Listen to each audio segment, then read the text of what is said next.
In this segment, let's have a look at what a camera return is, when you might want to use it, and why you care. First of all, we're using the Sound Devices MixPre 10T here, and I've got my Blackmagic Ursa Mini Pro that is receiving the left and right outputs from the MixPre 10T.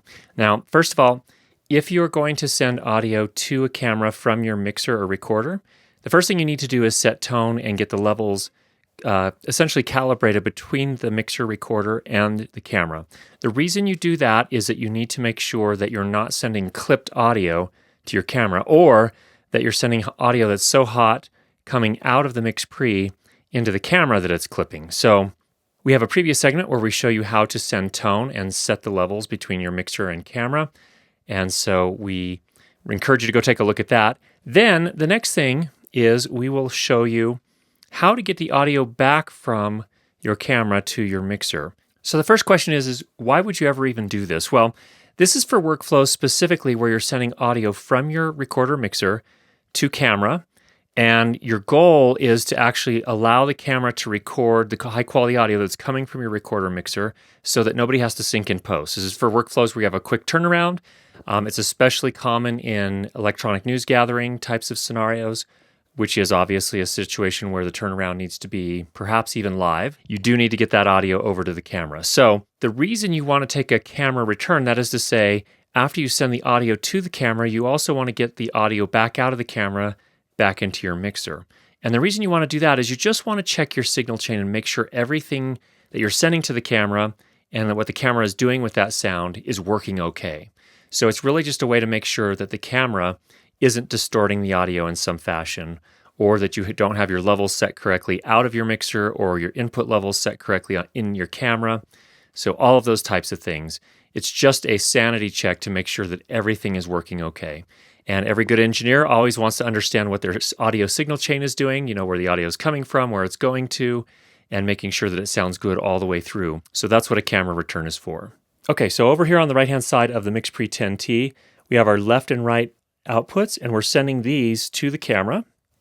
So the camera is getting all of the audio from our mix in our recorder here. Now, we also have this aux mic in. This can also be used as a camera return. And what you do is over on the camera, which you can't see right now, but there is a headphone jack, 3.5 millimeter headphone jack for monitoring audio. We're just going to take that with a cable, a 3.5 millimeter to 3.5 millimeter TRS cable, tip ring sleeve, just like this. That's usually the two colored rings, in this case, two black rings.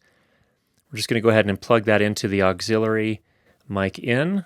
And once we've got that in, now we're feeding the audio back from the camera into the mixer as well. Now, there are a couple things we have to set up. Let's go take a look at those. Now, over here on the MixPre, we need to change a couple things. First of all, for inputs, we want to set the aux in mode to camera. What that means is that this is going to, now it knows is, okay, this is a camera input or a camera return. So it knows what to do with that. That's the first thing. Second thing, what you can do is you can also adjust the camera gain. So the audio that's coming back from the camera, you can adjust that using this setting here in the second page of the inputs menu.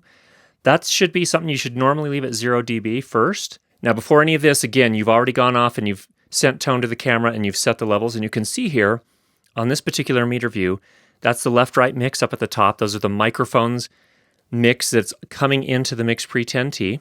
And then C1 and C2 is what's coming back from the camera. Now you can see there's some delay there. That's normal. Typically cameras will have a little bit of a delay, but what you're seeing here that's important is that the levels are hitting about the same area. So we're topping out somewhere, well, that just bumped up to minus 12, but a lot of it's hitting about somewhere between minus 20 and minus 12 dB, which is a pretty healthy level. So what we can do now, of course, is put some headphones in there, and we can monitor to hear exactly what's coming back from the camera. The way we do that, first of all, put the headphones in. Once we do that, we want to change our headphone preset, what we're listening to. And what we want to select is camera stereo. Normally it's on left-right stereo by default. But if we want to hear what's coming back from the camera, we can switch over to camera stereo. Now what we're going to hear in those headphones is just what's coming back from the camera. And that is how we make sure that we're listening to the very end of the audio signal chain, and we can make sure that what is getting recorded to the camera then is sounding good. It's sounding up to the quality that we're looking for. It's not clipping.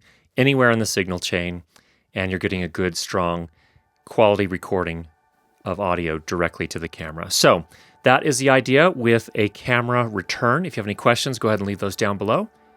We'll see you in the next segment.